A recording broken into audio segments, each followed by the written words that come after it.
ಬಿಸ್ಮಿಲ್ಲಾಹಿರ್ ರಹಮಾನಿರ್ ರಹೀಂ. ಆಫ್ತಾಬಾದ ನಾನು ಮೈಸೂರಿನ KR ಮೊಹಲ್ಲಾ ನಿವಾಸಿಯಾಗಿದ್ದು, ಈ ದಿವಸ ವಕ್ಫ್ ಬೋರ್ಡ್ಗೆ ಸಂಬಂಧಪಟ್ಟ ಹಾಗೆ ಕೆಲವು ಮಾಹಿತಿಯನ್ನು ಜನರಲ್ಲಿ ಹಂಚಿಕೊಳ್ಳಲು ಬಂದಿದ್ದೇನೆ.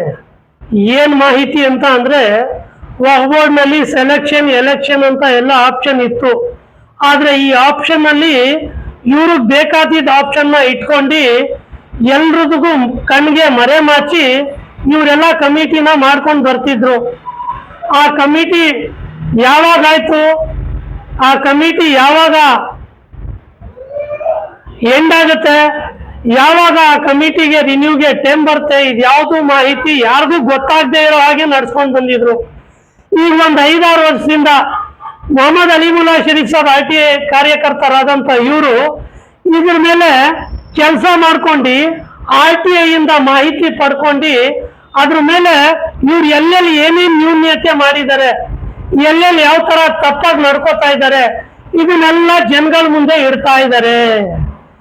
ಇದಕ್ಕೆ ವ್ಯತಿರಿಕ್ತವಾಗಿ ದರ್ಗಾಹಿ ಮಸ್ಜಿದಿ ಮಂಡಿ ಮೊಹಲ್ಲಾ ಮೈಸೂರು ಇನ್ನೂ ಆ ಕಮಿಟಿಗೆ ಎಲೆಕ್ಷನ್ ಆಗಿ ಆಯ್ಕೆ ಚುನಾಯಿತರಾಗಿದ್ರು ಸದಸ್ಯರು 3 ವರ್ಷ ಕಮಿಟಿ ನಡೆಸಿದ್ರು. ಆಮೇಲೆ ಆ ಕಮಿಟಿ ಟರ್ಮ್ ಮುಗಿದ ತಕ್ಷಣ ಇದೇ ವಕ್ಫ್ ಆಫೀಸರ್ನ ಸಮ್ಮುಖದಲ್ಲಿ ಜನರಲ್ ಮಾಡಿ ಮಸೀದಿನಲ್ಲಿ ನಡೆದಿ ಆ ಪ್ರಪೋಸಲ್ನ ಕಳಿಸಿದ್ರು. ಆ ಪ್ರಪೋಸಲ್ನ ಈ ವಕ್ಫ್ ಆಫೀಸರ್ಸ್ ಇಲ್ಲಿಂದ ಕಳಿಸಿದ್ರು. ಸ್ಟೇಟ್ ಬೋರ್ಡ್ ಆಫ್ ಔಕಾಫ್ನವರು ಅದನ್ನ ರಿಜೆಕ್ಟ್ ಮಾಡಿದ್ರು. ಅಲ್ಲಿ ಯಾರಿದ್ರು ಅಂದ್ರೆ ಇಲ್ಲಿನ ಮೈಸೂರಿನ ಪ್ರಭಾವಿ ಅವರಲ್ಲಿ ಆ ಸದಸ್ಯರಾಗಿದ್ರು. ಆ ಟೈಮ್ನಲ್ಲಿ ಅವ್ರ ಪ್ರಭಾವ ಬಳಸ್ಕೊಂಡು ಏನೋ ಈ ಹೋಗಿದ್ದ ಕಮಿಟಿನೂ ನಡೀದೇ ಇರೋ ಹಾಗೆ ಮಾಡಿ ಅಲ್ಲಿ ಏನೋ ಒಂದು ನೆಪ ಒಡ್ಡಿ ಆ ಕಮಿಟಿ ಫಾರ್ಮ್ ಆಗಕ್ಕೆ ಕೊಡದೆ ಅವ್ರಿಗೆ ಪುನಃ ಕೋರ್ಟ್ಗೆ ಹೋಗೋ ಹಾಗೆ ಮಾಡ್ಬಿಟ್ರು. ಕೋರ್ಟ್ಗೆ ಹೋಗೋ ಹಾಗೆ ಮಾಡಿ ಅವ್ರು 6 ವರ್ಷ ಕೋರ್ಟ್ ಅಲ್ದಾಡಿ ಕೋರ್ಟಿಂದ ಆದೇಶ ತಂದ್ರು.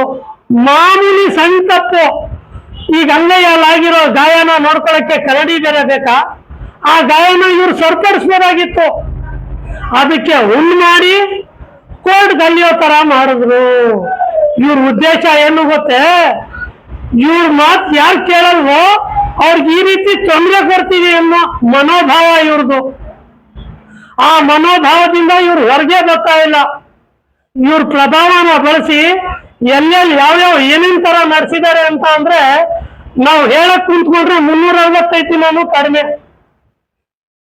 ಆ ತರ ವಕ್ಫ್ ಬೋರ್ಡ್ನ ಇವ್ರು ಬೇಕಾದಂಗೆ ಉಪಯೋಗಿಸ್ಕೊಂಡ್ಬಿಟ್ಟಿದ್ದಾರೆ.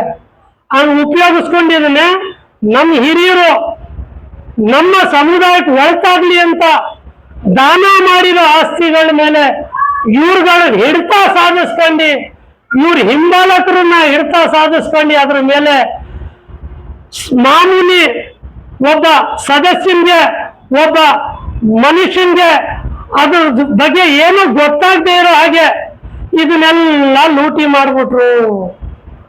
ಈಗ ಸುಪ್ರೀಂ ಕೋರ್ಟ್ ನ ಒಬ್ರು ಲಾಯರ್ ಹೇಳ್ತಾ ಇದ್ದಾರೆ, ಮುಸಲ್ಮಾನರು 20-21 ಕೋಟಿ ಮುಸಲ್ಮಾನರು ಭಾರತ ದೇಶದಲ್ಲಿ ಇದ್ದಾರೆ. ಪ್ರತಿಯೊಬ್ಬ ಮುಸಲ್ಮಾನನೂ 30-35 ಲಕ್ಷ ಆಸಾಮಿ ಅಂತ. ಯಾವ ಮುಖಾಂತರ? ದಾಖಲೆ ಮುಖಾಂತರ. ಆದ್ರೆ ಆ ದಾಖಲೆ ಹಾಗೆ ಇದೆ. ನಮ್ಗೆ ₹1 ಇವ್ರು ತೋರಿಸ್ದಂಗೆ ಇದನ್ನೆಲ್ಲ ನೀರು ಕುಡಿದ್ಬಿಟ್ಟಿದ್ದಾರೆ. ಯಾರು? ಎಲ್ಲ ಪ್ರಭಾವಿಗಳು, ಮೇಜರ್ ಇದ್ರಲ್ಲಿ ಇರೋದೇ ರಾಜಕಾರಣಿಗಳು ನಮ್ಮ ಸಮುದಾಯನ ಕಡೆಗಣಿಸಿದ್ದಾರೆ. ಬಂದು ಹೇಳ್ತಾರೆ ನಾವು ಸಮುದಾಯಕ್ಕೋಸ್ಕರ ವರ್ಕ್ ಮಾಡೋರು ಅಂತ.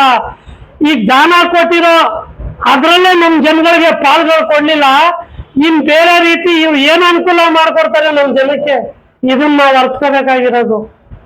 ಅದಕ್ಕೋಸ್ಕರ ನಾನು ಕೇಳ್ಕೊಳ್ಳೋದು, ಈಗ ದರ್ಗಾಹಿ ಮಸೀದಿನಲ್ಲಿ ಏನೇನೋ ಅವ್ರ ಗೊಂದಲಗಳನ್ನ ಸೃಷ್ಟಿ ಮಾಡಿ ಹೇಗಾದ್ರೂ ಮಾಡಿ ಆ ವಕ್ಫ್ ಆಫೀಸರ್ ಕೇರ್ ಟೇಕರ್ ಆಗಿದ್ರಂತಲ್ಲ, ಅವ್ರನ್ನ ಕಾಪಾಡ್ಕೊಳ್ಳೋದಕ್ಕೋಸ್ಕರ ಈ ಎಲೆಕ್ಷನ್ ಡಿಕ್ಲೇರ್ ಆಗಿದ್ದರಿಂದ ಹಿಡಿದು ಎಲೆಕ್ಷನ್ ಮುಗಿದಿ ಸದಸ್ಯರು ಆಯ್ಕೆ ಆದ್ಮೇಲೆ ಇವ್ರ ಗೊಂದಲಗಳು ಮುಗಿಲಿಲ್ಲ. ಕೊನೆಗೆ ವಕ್ಫ್ ಆಫೀಸ್ಗೆ ಈ ಆಯ್ಕೆಯಾದ ಕೆಲವು ಸದಸ್ಯರನ್ನ 8 ರಿಂದ 9 ಸದಸ್ಯರನ್ನ ಕರೆಸಿ ಅವ್ರಿಗೆ ಹೂಮಾಲೆ ಹಾಕಿ ಅವ್ರಿಗೆ ಪುಸ್ಲಾಯಿಸಿ ಅವ್ರ ಕೈಯಿಂದಾನೆ ವಕ್ಫ್ ಆಫೀಸರ್ಗೆ ಏನೋ ರಿಕ್ವೆಸೇಷನ್ ಕೊಡೋ ಹಾಗೆ ಲೆಟರ್ ಮಾಡ್ಕೊಬಿಟ್ಟಿದ್ರು. ಇವ್ರು ಯಾವ್ಯಾವ ತರ ಕಣ್ಣಿಗೆ ಧೂಳು ಏರಿಸ್ತಾರೆ ನೋಡ್ಕೊಳ್ಳಿ. ಚೇರ್ಮನ್ ಸಾಹೇಬ್ರೆ, ಅಜುದುಲ್ಲಾ ಅಜ್ಜು ಸಾಹೇಬ್ರೆ, ನಿಮ್ಗೂ ನಾವಿದೆ ಹೇಳ್ತಾ ಇರೋದು. ಈಗ ನಿಮ್ಗೂ ಗೊತ್ತಾಯ್ತು ನಿಮ್ ಸಮ್ಮುಖದಲ್ಲೇ ನಿಮ್ ವಕ್ಫ್ ಆಫೀಸರ್ ಏನ್ ಮಾಡಿದ್ರು ಅಂತ. ಇದೇ ನಿಮ್ಗೂ ನಾವು ಹೇಳ್ಕೊಂಡು ಬರ್ತಾ ಇದ್ದಿದ್ದು. ಈಗ ಅವರು ಟ್ರಾನ್ಸ್ಫರ್ ಮಾಡ್ಬಿಟ್ರೆ ಸಾಕಾಗಲ್ಲ, ಅಲ್ಲಿ ಹೋಗ್ಲೂರು ಇವ್ರು ಗೊಂದಲಗಳೇ ಮಾಡೋದು. ಅದಕ್ಕೋಸ್ಕರ ನಾನು ಜನಗಳ ಹತ್ರ ಕೇಳ್ಕೊಳ್ಳೋದು, ಈ ದಿನ ನಾವ್ ಇದ್ರ ಮೇಲೆಲ್ಲ ಗಮನ ಕೊಟ್ಕೊಳ್ದೆ ಇವ್ರು ಹೆಂಗ್ ಬೇಕೋ ಹಂಗ್ ನಡ್ಕೊಂಡು ನಮ್ ವಕ್ಫ್ ಆಸ್ತಿಗಳನ್ನೆಲ್ಲ ಹಾಳು ಮಾಡ್ಬಿಟ್ಟಿದ್ದಾರೆ. ಕಳ್ಳರಿಗೆ, ಕಾಕ್ರಿಗೆ, ಲೂಟಿಕೋರರಿಗೆ ದಾರಿ ಮಾಡಿಕೊಟ್ಬಿಟ್ಟಿದ್ದಾರೆ. ಯಾರು? ಈ ವಕ್ಫ್ ಆಫೀಸರ್ಸ್ಗಳು. ಇವ್ರು ದಾರಿ ಮಾಡಿಕೊಟ್ರೇನೆ ದಾಳಿಕೋರರು, ಈ ಲೂಟಿಕೋರರು ಇಲ್ಲಿಂದ ಲೂಟಿ ಮಾಡೋದಕ್ಕೆ ಸಾಧ್ಯ. ಇವ್ರು ಕಾನೂನಾತ್ಮಕವಾಗಿ ನಡೆದ್ರೆ ಇಲ್ಲಿ ಆ ತರ ನಡೆಯೋದಕ್ಕೆ ಸಾಧ್ಯನೇ ಇಲ್ಲ. ಇದೇ ನಾವು ಹೇಳ್ತಾ ಇರೋದು. ಇದೇ ಪಾರದರ್ಶಕತೆ ತರಬೇಕು ಅಂತ ಮೊಹಮ್ಮದ್ ಅಲಿಮುಲ್ಲಾ ಶರೀಫ್ ಸಾಬ್, RTI ಕಾರ್ಯಕರ್ತರಾದಂತ ಇವರು, ಅವ್ರ ಟೀಮಿನ ಸದಸ್ಯರಾದಂತ ನಾವೆಲ್ಲ ಕಳಕಳಿಯಿಂದ ಮನವಿ ಮಾಡ್ಕೊತಾ ಇರೋದು. ಇಷ್ಟ ದಿನ ನಾವ್ ಇದ್ರ ಮೇಲೆಲ್ಲ ಗಮನ ಹಿಡ್ದೆ ಇಷ್ಟೆಲ್ಲ ನಡೆದೋಯ್ತು. ಈಗ ಎಲೆಕ್ಷನ್ ಡಿಕ್ಲೇರ್ ಆದ್ಮೇಲೆ ಇದ್ರ ಮೇಲೆ ಒಂದೊಂದು ಇಂಚಿನೂ ಗಮನ ಇರ್ತೀನಿ ಅಂತ ಅಲಿಮುಲ್ಲಾ ಶರೀಫ್ ಸಾಹೇಬ್ ಹೇಳಿದ್ಮೇಲೆ ಇವರು ಗೊತ್ತಾಯ್ತು ಅಲಿಮುಲ್ಲಾ ಶರೀಫ್ ಸಾಹೇಬ್ ಯಾವ ತರ ಫೀಲ್ಡಿಂಗ್ ಮಾಡ್ಕೊಂಡು ಬರ್ತಾರೆ ಅಂತ. ಆ ಭಯದಿಂದಾನೇ ಏನೋ ಇವರು ಇಲ್ಲಿ ಬಂದು ಅವ್ರ ಇನ್ಚಾರ್ಜ್ ಕೊಡ್ದೇನೆ ಅವ್ರಿಗೆ ಇವ್ರು ಬಂದು ಹ್ಯಾಂಡ್ ಓವರ್ ಮಾಡ್ಬೇಕಾಗಿತ್ತು ಅಷ್ಟೇ. ಟ್ರಾನ್ಸ್ಫರ್ ಮಾಡ್ದೇನೆ ಅವ್ರಿಗೆಲ್ಲ ಅವ್ರವ್ರ ಜವಾಬ್ದಾರಿ ಕೊಡ್ದೇನೆ ಇದನ್ನೆಲ್ಲ ಇವರು ಮಾಡಕ್ಕಿಂತ ಮುಂಚೆನೆ ಟ್ರಾನ್ಸ್ಫರ್ ಮಾಡಿಸ್ಕೊಬಿಟ್ರು. ಯಾಕೆ ಅಂದ್ರೆ ಇದ್ರ ಮೇಲೆಲ್ಲ ಇವ್ರ ಹದ್ದಿನ ಕಣ್ಣಿಟ್ಟಿದಾರಲ್ಲ, ಇವ್ರ ಭಯ ಅಂತ ಕಾಣುತ್ತೆ. ಒಳ್ಳೆ ಕೆಲಸ ಮಾಡಿದ್ರೆ ಯಾಕೆ ಭಯ ಪಡ್ಬೇಕಾಗಿತ್ತು? ಬಂದು ಅವ್ರಿಗೆಲ್ಲ ಏನೇನೈತಿ ಅವ್ರವ್ರ ಜವಾಬ್ದಾರಿ ಅವ್ರಿಗೆ ಕೊಡ್ಬೇಕಾಗಿತ್ತು. ಇಲ್ಲೆಲ್ಲ ಇವ್ರ ಗೊಂದಲಗಳು ಸೃಷ್ಟಿ ಮಾಡಿರೋದ್ರಿಂದಾನೆ ಈ ತರ ಪಲಾಯನ ಮಾಡಿರೋದು ಇವರು. ಆದ್ರೂ ಅವ್ರು ಇವ್ರನ್ನ ಬಿಟ್ಕೊಡಲ್ಲ. ಇವ್ರು ಏನೇನ್ ಮಾಡಿದಾರೋ ಇದೆಲ್ಲ ಜನಗಳ ಮುಂದೆ ಇಡ್ತೀವಿ. ಜನಗಳು ಇದ್ರ ಬಗ್ಗೆ ಜಾಗೃತರಾಗಬೇಕು. ಆಗ್ಲೇ ವಕ್ಫ್ ಬೋರ್ಡ್ ಸುಧಾರಣೆ ಕಾಣೋದು. ಯಾಕೆ ಅಂದ್ರೆ ಇವ್ರಿಗೆಲ್ಲ ಪ್ರಭಾವಿಗಳ ಪ್ರಭಾವದಿಂದ ಇವರು ಸೇಫ್ ಆಗಿ ಹೊರಟೋಗ್ತಾ ಇದ್ದಾರೆ. ಇಷ್ಟು ಹೇಳ್ತಾ ನನ್ನ ಮಾತನ್ನ ನಾನು ಮುಗಿಸ್ತೀನಿ. ಇನ್ ಮುಂದೆ ಆದ್ರೂ ಇದು ಬಡವ್ರಿಗೆ ಸೇರಿರೋದು, ನಮ್ಮ ಸಮುದಾಯಕ್ಕೆ ವಿಧಿವೇರಕ್ಕೆ ಸೇರಿದ್ದು, ನಮ್ಮ ಸಮಾಜದಲ್ಲಿ ಯಾರು ನಿರ್ಗತಿಕರಿದ್ದಾರೋ ಅವ್ರಿಗೆಲ್ಲ ಸೇರಿರೋ ಆಸ್ತಿ.